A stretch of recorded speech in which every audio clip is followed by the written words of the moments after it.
Fuad Saleebaan warsame waa wiil 12 sano jira waxaana xanuun ka haleelay dhanka madaxa isagoo jira 4 bilood. Xanuunkaasi ayaa dhaxal siiyay inuu curyaamo. Qoyskiisa oo ah danyar waxa abaarihii dalka ka dhacay xoolihii ay lahaayeen badi dhaafeen qoyskiisa. Fuad muddadii uu xanuunsanaa waxa la geeyay cusbitaal ku yaala dalka gudihiisa kuwaas oo ay dhakhaatiirtu u sheegeen inaan dalka gudihiisa waxba looga qaban karin. Xanuunka Fuadna u baahan yahay in loo qaado cusbitaal dibadeed si loola tacaalo. Sara Maxamuud Abokor waa hooyada dhashay Fuad Saleebaan waxayna ka mid tahay qoysaska degan miyiga gobolka Sool halkaas oo aanu ku booqanay. Waxay ka waramaysaa xaaladda wiilkeeda waxayna ummadda muslimiinta ka codsanaysaa in la soo caawiyo si ay wiilkeeda ugu hesho dhakhtar dibadeed.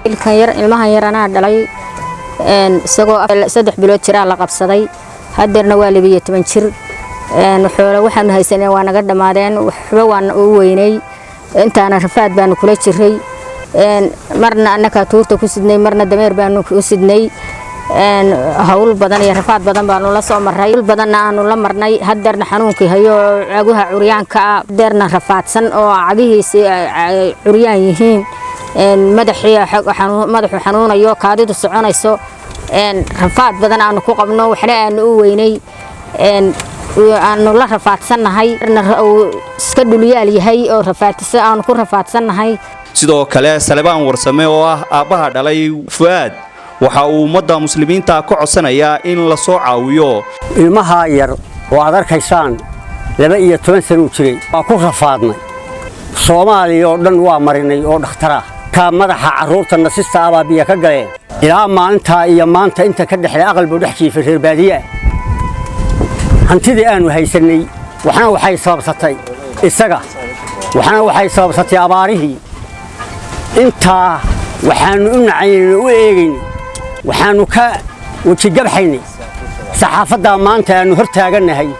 iyo ummadda islaamka isortaageedana ka waji gabxaynay waxba markay u kordhi waayeen ayay waxay noqotay inaanu ummadda Ilaahay aan u bandhigno annaga naguma dambayso waxaanu Soomaaliyeed u taliya ummadda Ilaahay oo Soomaaliyeed baa nool